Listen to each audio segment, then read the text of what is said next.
From Pacifica, this is Democracy Now! From day one, she was born into a nightmare. We would go to the police officers down there. They really couldn't do anything to help us, they said. We talked to Children's Services. We've taken her to the hospitals there because how she felt about herself.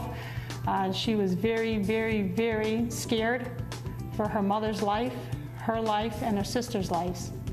Today, the shocking story of a 15-year-old Cleveland teenager who may face life in prison after shooting dead her abusive father.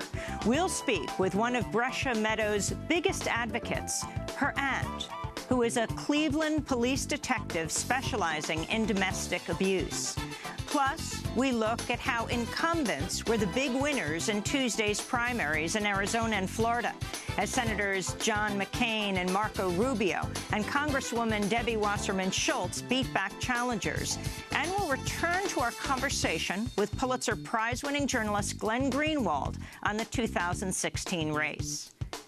It's a little bit hard for me to take seriously complaints that Donald Trump wants to get too close to Putin, who's a dictator or an authoritarian, when the closest allies in the world of the United States government are themselves dictators and tyrants, beginning with the Saudi regime and going throughout that region and into lots of other regions as well.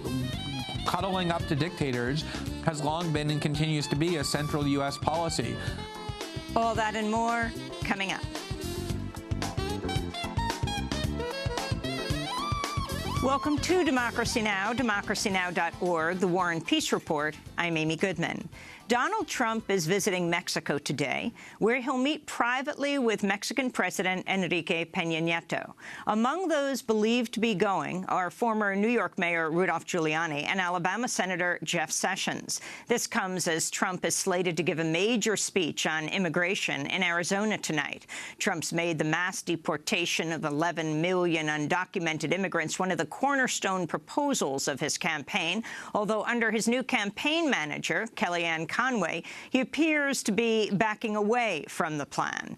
Trump has also vowed to build a wall across the entire length of the U.S.-Mexico border and force Mexico to pay for it. He's also called Mexicans rapists and criminals. Mexican President Enrique Peña Nieto has fiercely criticized Trump in the past, once comparing him to Adolf Hitler and Benito Mussolini. Meanwhile, a new Mother Jones investigation reveals Trump's modeling agency, Trump Model Management, may have broken immigration laws by profiting off foreign models who did not have U.S. work visas. The article is based on interviews with 3 models who worked with Trump's agency. 2 of the models say Trump's agency never attempted to secure them valid U.S. work visas, even while the women performed modeling jobs for Trump. Canadian model Rachel Blaze, who appeared on Trump's TV show The Apprentice while she did not have a valid U.S. work visa, said, quote, "It's like modern-day slavery," unquote. There have also been questions raised about whether Trump's wife, Slovenian model Melania Trump, may have violated U.S. immigration laws during her modeling gigs in New York in the mid-1990s. Donald Trump's campaign CEO, Stephen Bannon, is again under fire after a recording surfaced from a 2011 interview in which Bannon called progressive women, quote, "a bunch of dykes." In fact, the women that would lead this country would be feminist, they would be pro-family, they would have husbands, they would love their children. They wouldn't be a bunch of dykes that came from the seven sister schools up in New England. In recent days, Stephen Bannon has also faced questions about domestic abuse, alleged anti-Semitic comments, and apparent voter fraud. In election news, Republican Senators John McCain of Arizona and Marco Rubio of Florida won closely watched primaries after being challenged by a pair of Republicans who'd embraced Donald Trump. Florida Democratic Congresswoman Debbie Wasserman Schultz defeated progressive challenger Tim Canova, who was endorsed by Senator Bernie Sanders. Florida State Attorney Angela Corey was also defeated. Corey had faced widespread criticism for her handling of several prominent cases, including the killing of African-American teenager Trayvon Martin by white neighborhood vigilante George Zimmerman, and the case of Marissa Alexander, who was sentenced to 20 years in prison for firing what she maintains was a warning shot at her abusive husband. We'll have more on the primaries later in the broadcast with Jim Dean of Democrats for America. U.S. military members and veterans have taken to Twitter in support of NFL 49ers quarterback Colin Kaepernick, who refused to rise for the national anthem before a preseason NFL game Friday in a protest against police brutality and in solidarity with the Black Lives Matter movement. Some have criticized Kaepernick's protest, saying it disrespected veterans. But on Tuesday, the hashtag Veterans for Kaepernick began trending as vets and military members said they supported the protest. Air Force veteran Sonny Anderson tweeted, quote, "I took an oath and served, so players on a team I don't even like could have freedom of speech. Veterans for Kaepernick," unquote. The Southern Poverty Law Center has declared White Lives Matter a hate group. Southern Poverty Law Center said, quote, "The White Lives Matter website says their movement is dedicated to the preservation of the white race. That tells you all you need to know," unquote. At one recent White Lives Matter protest outside the NAACP office in Houston, members carried military-grade assault rifles and Confederate flags. The self-proclaimed Islamic State says one of its leaders was killed in a U.S. drone strike in northern Syria. Abu Muhammad al-Adnani was reportedly ISIS's top spokesman and media strategist. The Pentagon has confirmed the U.S. strike, but not whether al-Adnani was killed. Meanwhile, AFP is reporting Yemeni security officials say a U.S. drone strike has killed 3 people in southern Yemen. The victims of Tuesday's strike were suspected to be members of al-Qaeda, according to the U.S. government. A new Associated Press investigation has documented 72 mass graves across ISIS territory in Iraq and Syria. Most of the graves have not yet been excavated. The AP reports the number of victims could be anywhere from 5,000 to 15,000 people. One of the graves is expected to contain the bodies of as many as 600 prisoners killed during a massacre in June of 2014. According to satellite imagery, their bodies may be lined up side by side in a grave stretching the length of 2 football fields. In Somalia, at least 15 people have died in a truck bomb explosion in the capital, Mogadishu. 45 more people were wounded in Tuesday's attack near the presidential palace. The militant group al-Shabaab has claimed responsibility. In Brazil, massive protests against the impeachment of suspended President Dilma Rousseff have rocked Sao Paulo for a second day. Thousands took to the streets, blockaded major thoroughfares, and lighting fires. The police responded by firing flashbang grenades and tear gas at the crowds. This is one of the protesters. It is not our intention to change the senators' votes, because we believe that the cards have already been dealt. Our intention is to show that we are going to fight until the end, that we will fight for each and every right they try to take away. So we are going to stay in the street as long as it is necessary. The Brazilian Senate is expected to vote to impeach Dilma Rousseff as early as later today. In Colombia, 3 environmental activists who are organizing against illegal mining have been assassinated. Local organizers say activists Joel Meneses, Nereo Meneses Guzman, and Ariel Sotelo were kidnapped by armed gunmen dressed as military officers Monday. Their bodies were found dead hours later. Joel Meneses was the founder of the campesino organization CIMA. The murders came the same day the historic ceasefire between the Colombian government and FARC rebels took effect. As many as 300 environmental activists were assassinated in Colombia in 2015. President Obama is slated to meet with Philippines President Rodrigo Duterte next week amidst growing concerns about the rising death toll from Duterte's so-called war on drugs. At least 2,000 people have already been killed by police or vigilantes in so-called drug operations since Duterte took office 2 months ago. Human Rights Watch says among the victims are a 5-year-old girl. Police in the Philippines have encouraged vigilantism. This is National Police Chief Ronald de la Rosa urging people to kill drug dealers. Do you want to kill them? Kill them. You can kill them because you are the victims. Go to them, pour gasoline on their houses and burn it down. Show them your anger. These people have long been getting rich. What about you? Your brains are getting small and melting. European Union officials have ordered Apple to pay $14.5 billion in unpaid taxes to Ireland, the biggest single tax ruling in EU history. The European Commission says Apple received an illegal tax break from Irish officials, under which Apple paid a tax rate of 0.005%. Apple's one of the largest technology companies in the world. Officials have released the 911 calls from the June 12th massacre at Orlando's Pulse nightclub. 49 people died during the attack. Most of the victims were young Latino members of the LGBTQ community. The release comes after months of delay, during which the FBI asked law enforcement agencies to withhold public records about the shooting.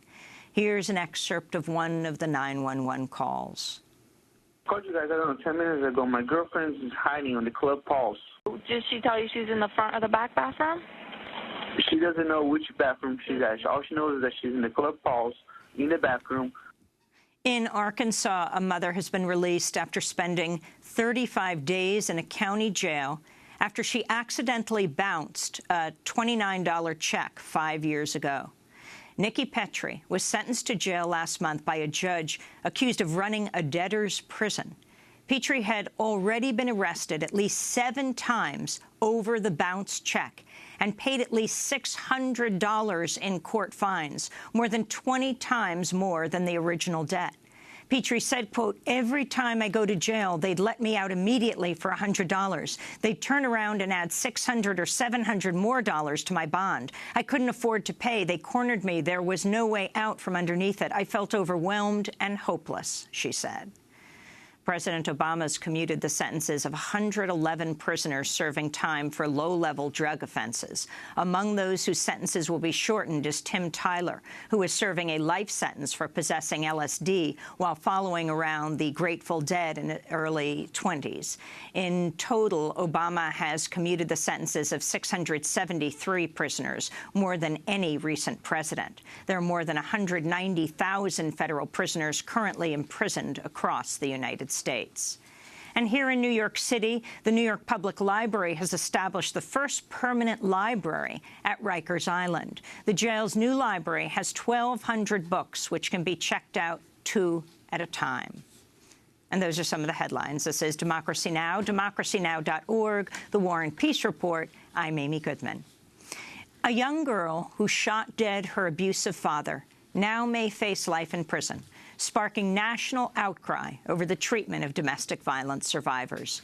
On July 28th, 14-year-old Brescia Meadows allegedly killed her father, Jonathan Meadows, with a bullet to his head as he slept. Only 2 months earlier, Brescia had run away from home, telling relatives she was scared for her life, quote, because her father was beating her mother and threatening to kill the whole family, unquote. This is Brescia's aunt, Sherry Latessa, speaking to WKBN in Cleveland. He controlled her, and it was like she was in jail. They've all been through it, and nobody in that county that we called would do anything for those kids. She told on him that you tell the kids to tell, and then what happened? Nobody did anything. She did what she was supposed to do, that this was wrong. She even knew it was wrong, what was going on her whole life, and nobody helped her. There is a murder charge against the child. Yeah, and that's ridiculous. She, if anything, did it for her mother. She definitely did it for her mother. She said, "Now, Mom, you're free." Brescia's father, John Meadows, reportedly made life for his family a living hell, routinely attacking his wife, Brescia's mother, by breaking her ribs, puncturing her blood vessels, blackening her eyes, and slashing her body. Meadows reportedly once punched his wife so hard that she heard her teeth crack.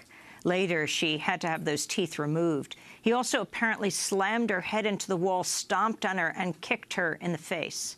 Jonathan Meadows' siblings have denied allegations of domestic violence. His brother told Fox 8 News this has nothing to do with abuse. And his sister, Lena Cooper, called his death cold and calculated.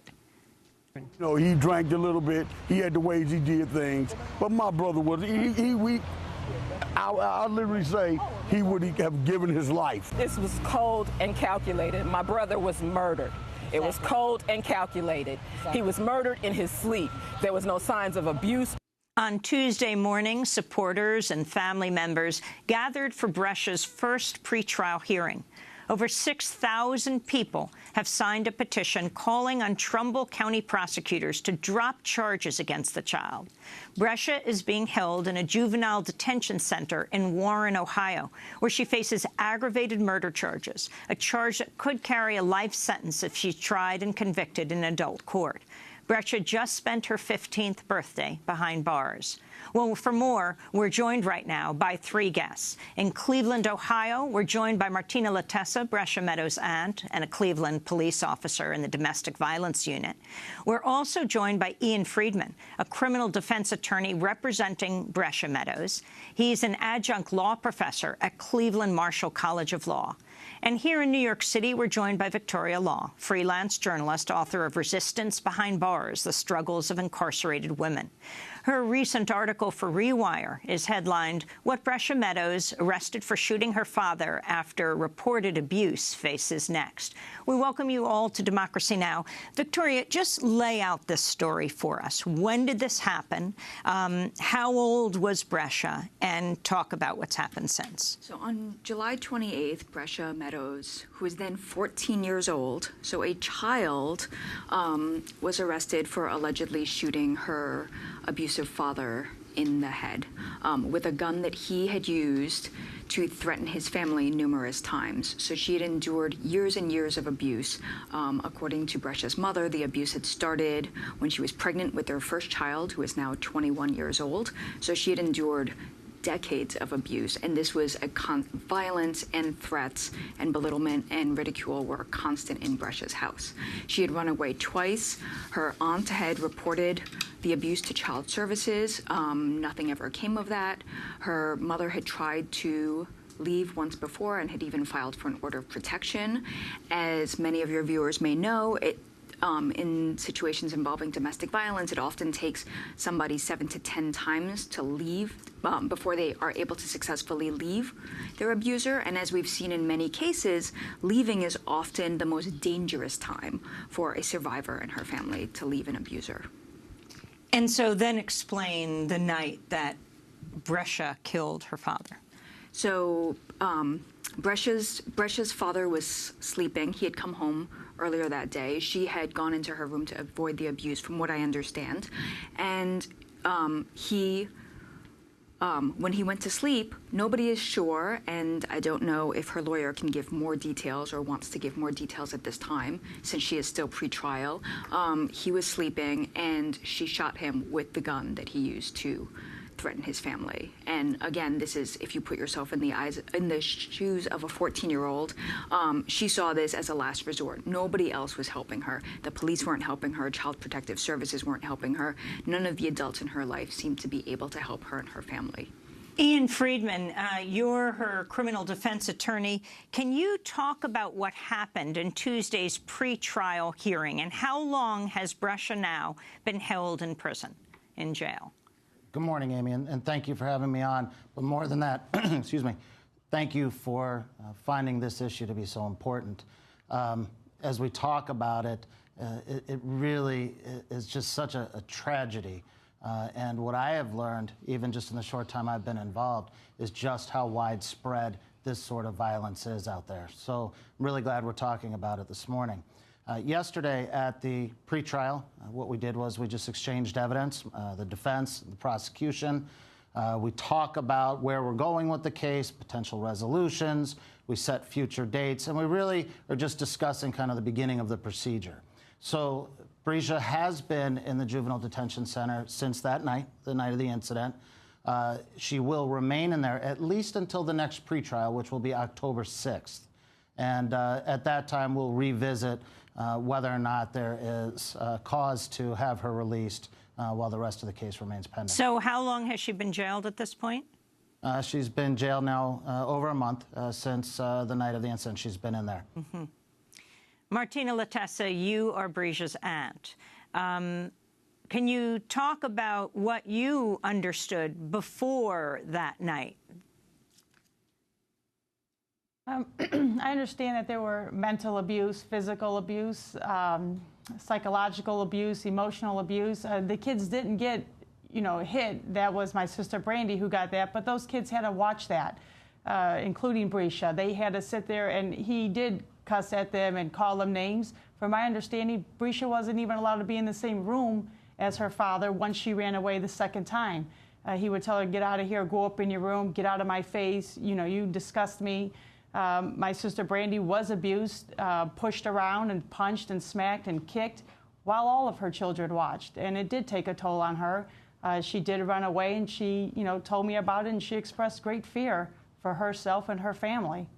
I want to turn to your sister for a moment, to Brandy Meadows, Brescia's mother, who spoke to Fox 8 Cleveland. She called Brescia her hero. I'm sorry, Brescia. I love her. You're my hero. She helped us all. And she's my hero, our hero. And now we need to move forward and have us a better life.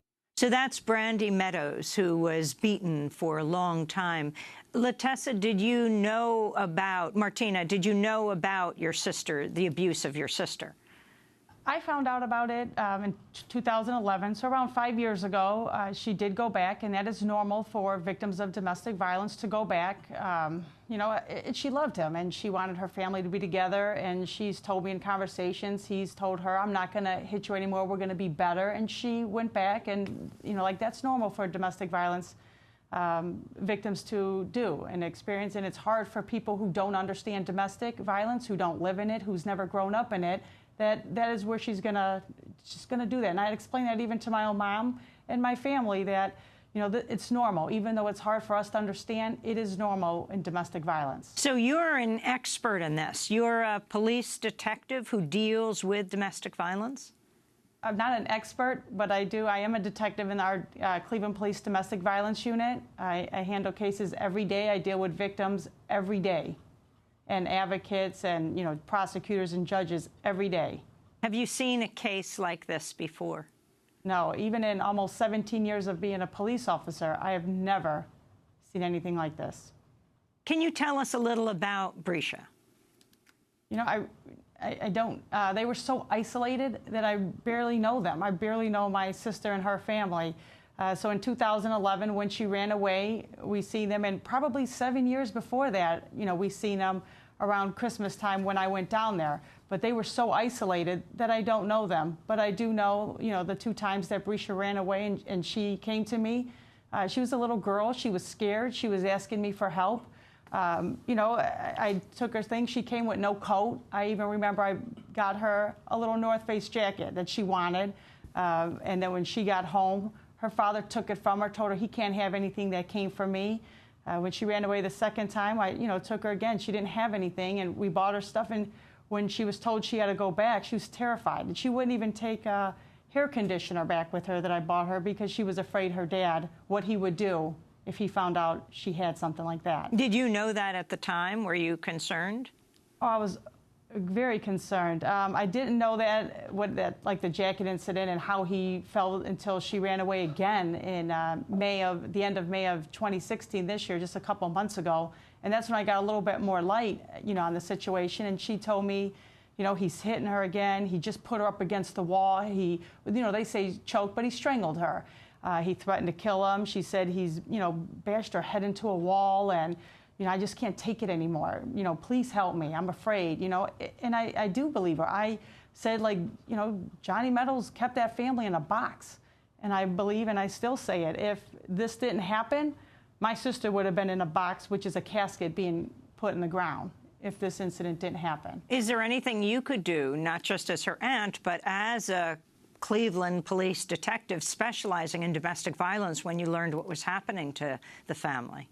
Yeah, you know, I went down there the very first time, you know, she ran away in 2015. I got the phone calls from the police, like, bring her back, and I went and got her, and I took her back, and I talked to an officer there and a female sergeant, and I let them know, you know, what's going on. And I understand, like, as a policeman, if the victim's gonna not cooperate, you know, there's almost like nothing we can do. As a human, as her aunt, as my sister's sister, even as a police officer, there's no way I can knock on that door, go in that house, and do that. And people don't understand it. Well, she's a policeman. I can't. I might as well went in that backyard and dug my sister's grave if I ever got involved like that. Like, I knew, especially me, he did not like me. He didn't like me because I was a policeman. He did not like police officers. I just truly believe if I couldn't go in there, I would make it worse, if not deadly for her. Victoria, you wrote a long piece about this, Victoria Law. How did the system fail, Brescia?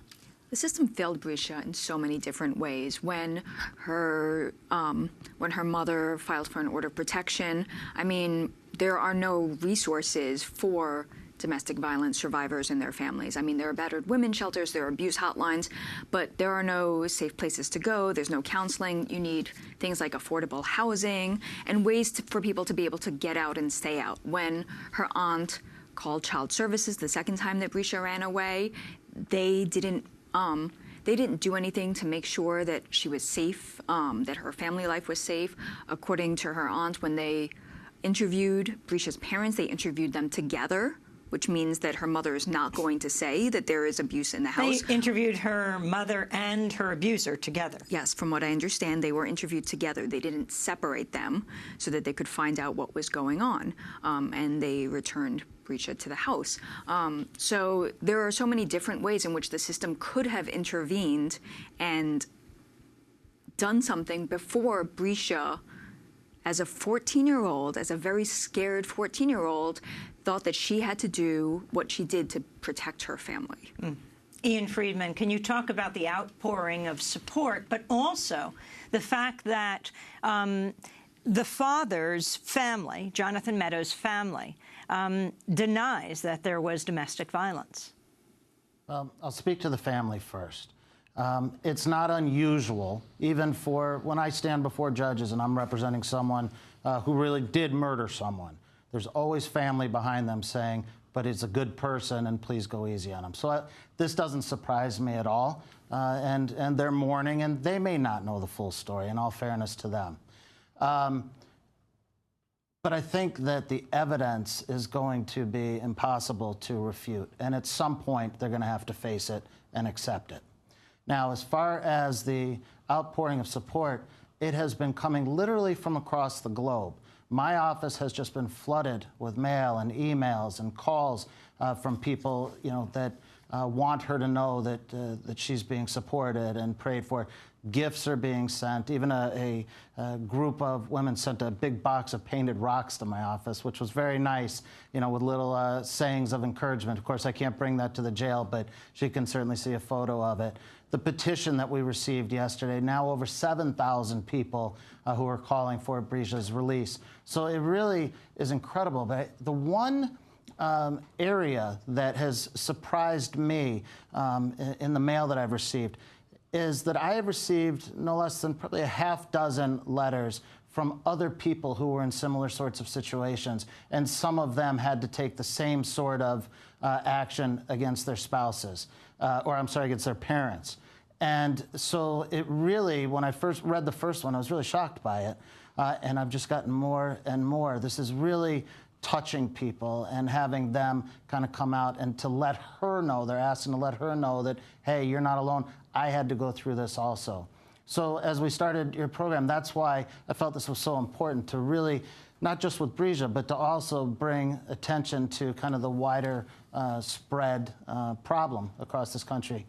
On a semi-related issue, I wanted to ask you, Victoria, about the piece you wrote in The Nation, Why is Marissa Alexander Still Being Punished for Fighting Back? The famous case of the woman who fired a warning shot at her abusive husband. She was sentenced, what was it, to 20 years in prison. This is right around the time of Trayvon Martin. Now the prosecutor, state attorney in Florida's 4th Judicial Circuit Court, Angela Corey, was just defeated in yesterday's primary. Yes. We can see that oftentimes, as we see as hopefully we do not see in Brescia's case in the end, but as we see with many domestic violence survivors, that when they take actions to protect themselves, and almost always it's self-defense, even if it's not happening in the heat of the confrontation, but they see something in their abuser's eyes and they say, this is it. If I don't do something, I'm going to end up dead. He is going to kill me. And we see that prosecutors tend to go after them. Domestic violence is often dismissed as, quote unquote, the abuse excuse. It's disregarded. There's still not widespread recognition of the insidious ways in which domestic violence works. So they might say, well, why were you afraid of him if you weren't being hit all the time? And after a while, it's not just the physical violence, it's the threat of physical violence. It's being conditioned to fear your loved one and to do what you need to do in order to avoid violence. But we see with Angela Quarry charging Marissa Alexander, prosecuting her, and adding at her discretion the mandatory sentencing that allowed her to be sentenced to 20 years in prison.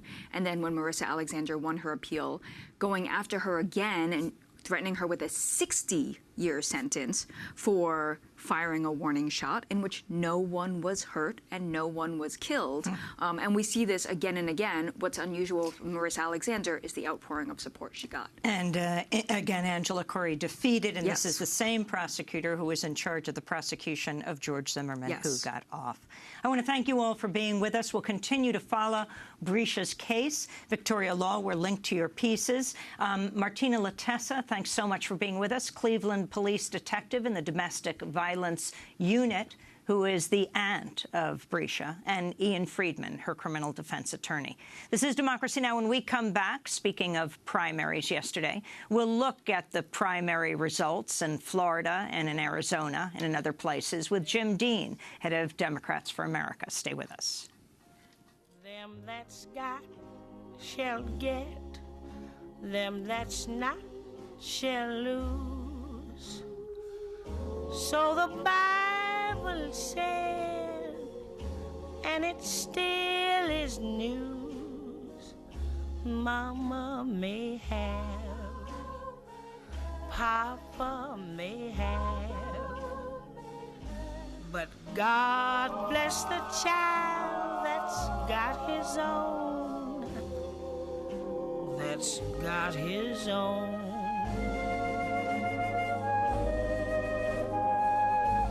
Yes, the strong gets more, while the weak ones fade. Empty pockets don't ever make the grade. God Bless the Child by Billie Holiday. This is Democracy Now!, democracynow.org, The War and Peace Report. I'm Amy Goodman. Republican Senators John McCain of Arizona and Marco Rubio of Florida won closely watched primaries yesterday after being challenged by a pair of Republicans who'd embraced Donald Trump. McCain beat Kelly Ward, a doctor and former state senator. Rubio defeated millionaire developer Carlos Baruf. Rubio will now face Democrat Patrick Murphy in November in what's expected to be one of the most expensive Senate races this year. On Tuesday, Murphy easily defeated Congressmember Alan Grayson, who lost several key endorsements after being accused by his ex-wife of domestic abuse. In other Florida election news, Democratic Congresswoman Debbie Wasserman Schultz defeated progressive challenger Tim Canova, who was endorsed by Senator Bernie Sanders. Shortly before midnight, Canova told reporters, quote, "I'll concede that Debbie Wasserman Schultz is a corporate stooge," unquote. Last month, Schultz resigned as chair of the Democratic National Committee after WikiLeaks released nearly 20,000 emails revealing how the Democratic Party favored Hillary Clinton and worked behind the scenes to discredit and defeat Sanders. Longtime Democratic Congresswoman Corinne Brown lost her primary. She was indicted last month on corruption charges along with her chief of staff. To talk more about Tuesday's election results, we're joined by Jim Dean, the chair of Democracy for America, founded in 2004 by former presidential candidate and DNC chair Governor Howard Dean, his brother. We welcome you to Democracy Now!, Jim Dean. Talk about the significance of the primaries, what you think was most significant about what happened yesterday. Well, Amy, thanks for having me on this morning. And, there are two significant things. One, which is sort of the significance of the insignificance in that, we saw very low turnouts in both states.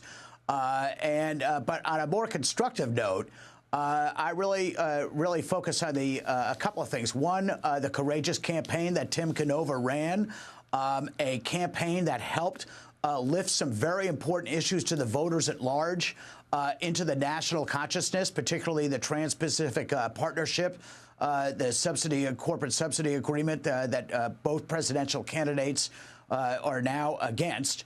And also calling attention to the issue of money in politics, which both Democratic and Republican voters really fed up with, as well as some of the private prison situations that Congresswoman Debbie Wasserman Schultz had actually been supporting and along with payday lending. So he really ran a courageous campaign. He got over 40% of the vote, which is really unheard of in a district that she had locked down so much since 2004.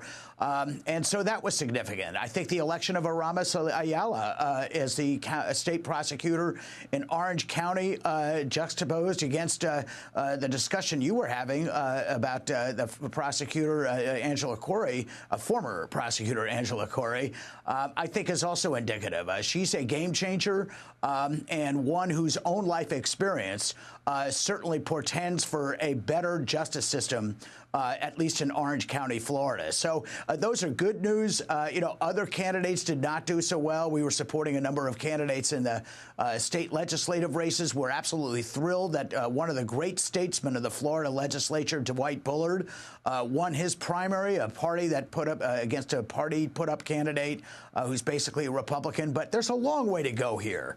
And there's particularly a long way to go if you look at how the Senate race actually played out. The role of the state party and the Democratic Senate Campaign Committee in trying to grease the skids, the amount of incredible resources they spent, in fact, to get a person nominated who not only was recently a Republican, but a person who voted against the Iran war treaty, voted, I think, even for offshore oil drilling off of the coast of Florida, and voted for the Benghazi panel. I mean, the Democrats have a very, very weak nominee right now running for U.S. Senate in Florida. I'm not sure how much money is going to be spent there, because I think pretty quickly it's going to be very clear that this is not really a contrast to the Republican nominee, Marco Rubio. So we'll have to see how it plays out. It's always interesting in Florida, but the big thing we've all got to focus on right now, and this would also go for Arizona, is trying to help folks take back this country, get involved, and go vote. And there's a lot of very disaffected people out there. We really need to focus on them. And I think a lot of good things have happened in the last 6 months that'll help us do that. But we have a short-term issue here, and that is voter turnout. John McCain in Arizona, it wasn't a very close race, but the issue is a very critical one. His opponent talking about him being too old, 80 years old, he's suggesting he had Alzheimer's. Well, I think that's a little below the belt. And listen, we support candidates who are young and candidates who are older. If they're young at heart, I'm fine with that. I mean, Mike Honda is a fantastic example of a statesman who's been around for a long time and an absolute fighter for what the issues that the voters actually care about, not actually a corporate Democrat. So, although he's running against one, and those are, so I think voters aren't really tuned into that kind of thing. I don't think they buy into that sort of message that Kelly Ward had. And I think you could say that no matter who she was running against, whether it was a John McCain incumbent or some other incumbent. Let me ask you about Debbie Wasserman Schultz and Tim Canova. Tim Canova, known around the country because I think of Bernie Sanders' support for him and his major feud with Debbie Wasserman Schultz over her preference for Hillary Clinton, and now all proven by the 20,000 email that WikiLeaks released. Bernie Sanders has set up the new organization, Our Revolution. How does Our Revolution compare to your Democracy for America? Talk about the status, the 501c4, dark money versus PAC. Well, first, we're a political action committee and always have been. They are going to support candidates. There are going to be 2 or 3 of these organizations out of Our Revolution, and that will include candidate support. And in fact, we've been doing some work with them on that, because our real belief here is that we need to have Our Revolution out there. They have a great energy that they bought from Bernie's campaign. I think they're going to be very, very effective. And I really am very, frankly, enamored with the entrepreneurial spirit that is now out there in politics. And it's not just Our Revolution, Amy. It's a number of networks. They're not even necessarily organizations that have grown out of Bernie's campaign. A lot of these folks are focused on justice issues, economic, social, racial justice, as well as political reform. And I look at many of them as sort of being in the same place that where Black Lives Matter probably was when they were first starting out, and now that they have grown into an effective force, we want more of this. We not less of it. This is not about an organization. It's really about empowering people, and the more folks you have there doing that, the better. So I think Our Revolution is going to add a huge contribution to that, and I really appreciate the candidate support they've gotten. They certainly raised a ton of money. Bernie's campaign, anyway, was before Our Revolution was formed, raised a lot of money for Congress, for Tim Canova's campaign, and helped nationalize that race. And so there's a lot more to go there, and I think a lot of very positive contributions for them to make, and we certainly hope to be working with them as well as other organizations to do that. Jim Dean, I want to thank you for being with us, joining us from Burlington, Vermont, chair of Democracy for America, founded in 2004 by his brother, former presidential candidate, DNC chair, Governor Howard Dean. This is Democracy Now! When we come back, more with Pulitzer Prize-winning journalist Glenn Greenwald. Stay with us. Podem me prender, podem me bater, podem até deixar-me sem comer, que eu não mudo de opinião. Daqui do morro eu não saio, não.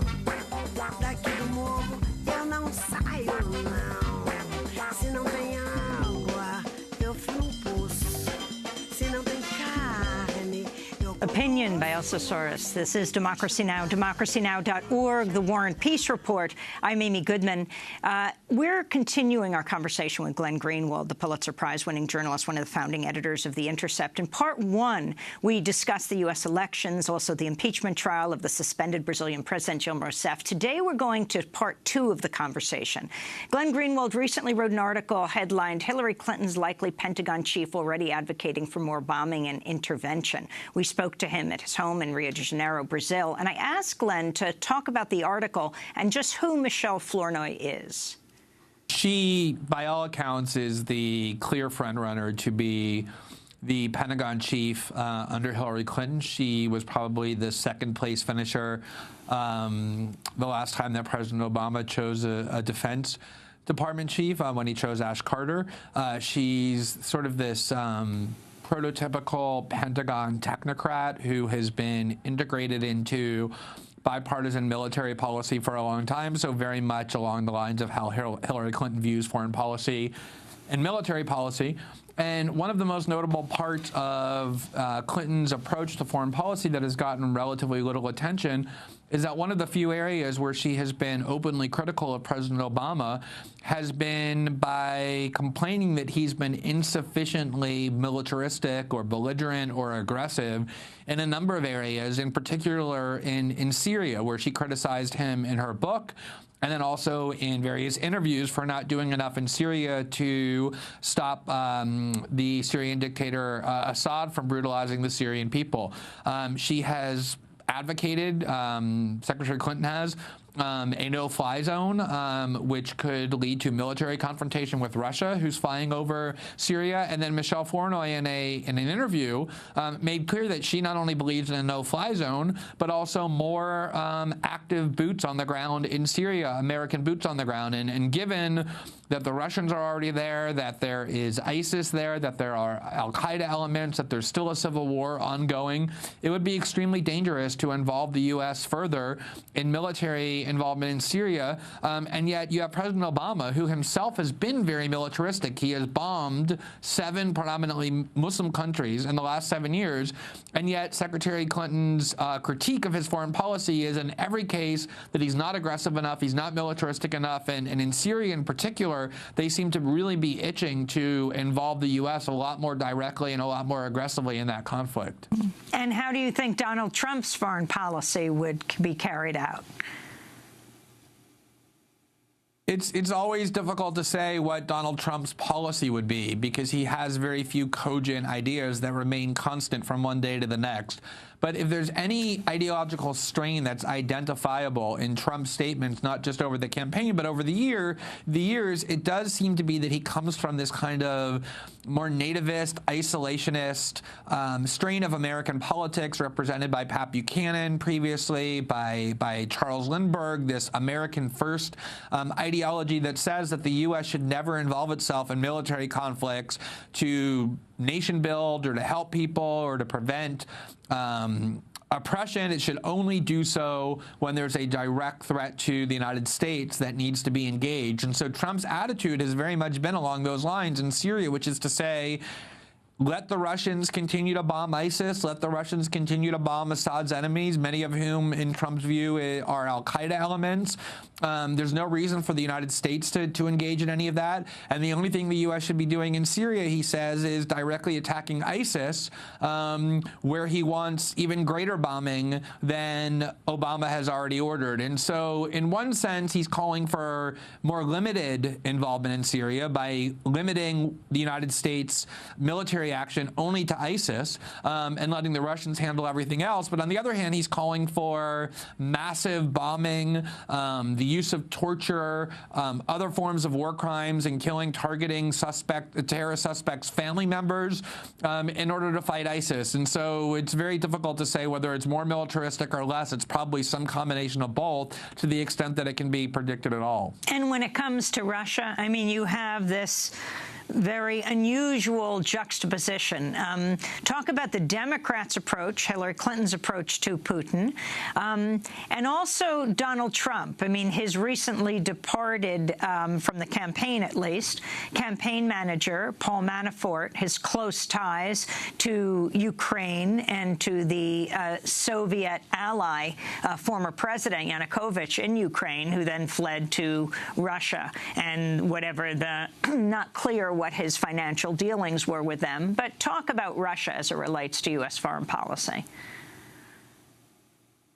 To me, this is one of the more remarkable things of this campaign, which is that any of us who grew up in politics or came of age as an American in the 60s or the 70s or the 80s or even the 90s knows that central to American political discourse has always been trying to tie your political opponents to Russia, to demonizing the Kremlin as the ultimate evil, and then trying to insinuate that your political adversaries are somehow secretly sympathetic to or even controlled by Russian leaders and Kremlin operatives and Russian intelligence agencies.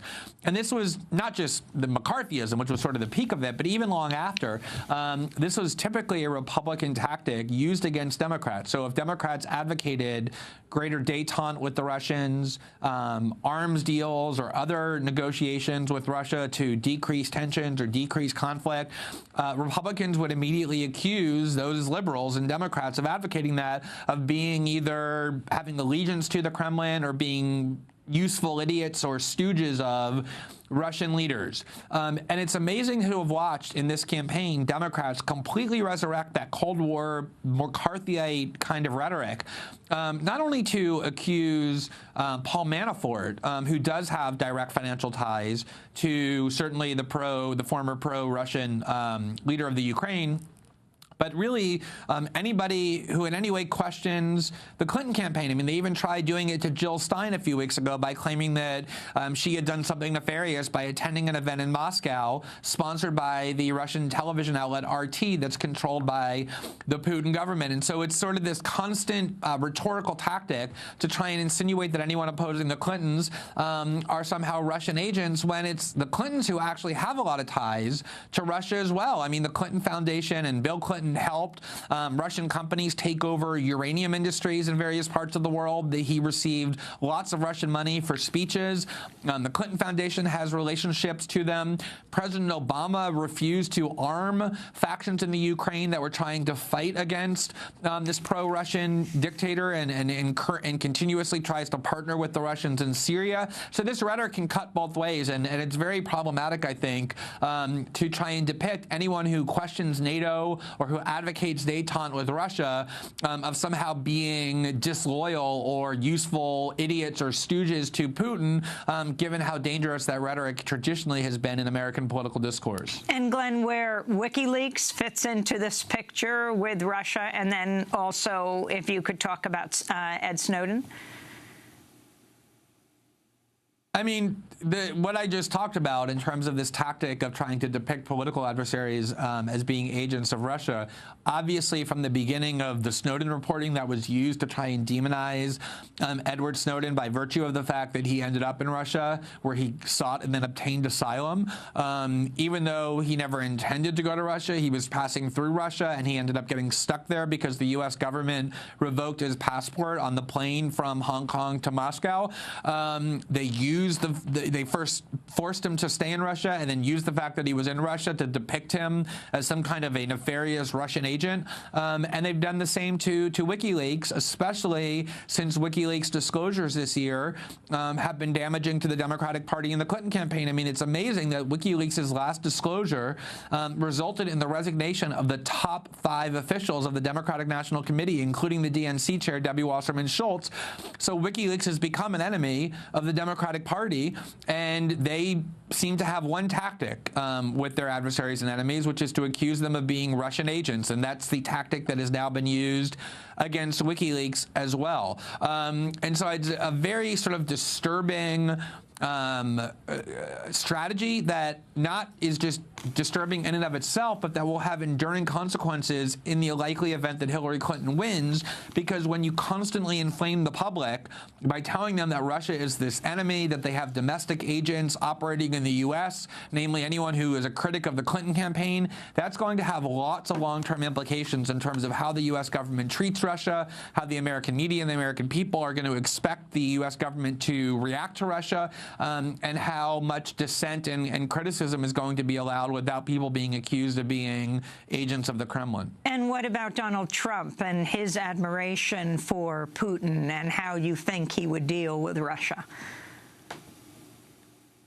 So again, I think that Donald Trump comes from this ideological tradition, to the extent that he has any cogent views at all, that says that the United States should get along with the world's dictators unless those dictators directly threaten the United States. And it's a little bit hard for me to take seriously complaints that Donald Trump wants to get too close to Putin, who's a dictator or an authoritarian, when the closest allies in the world of the United States government are themselves dictators and tyrants, beginning with the Saudi regime and going throughout that region and into lots of other regions as well.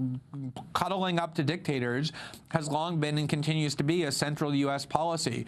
I do think that Trump's admiration of Putin is sort of personal, in that Trump personally admires what he regards as this sort of fascistic strength, this kind of assertion of will and this ability to command and rule that it does reflect very negatively, in fact, kind of alarmingly, on Trump's personality, the parts of his personality that result in admiration for Putin. So I think there are genuinely disturbing aspects of it. But the fact is that there's a lot of people who think that the United States should not be seeking out tension and conflict with Russia. And ironically, the person who has probably done the most to reduce tension between the U.S. and Russia is the person who currently occupies the White House, Barack Obama. And so I think it's important to leave space in American political debate to advocate for greater cooperation with Russia without having your loyalties or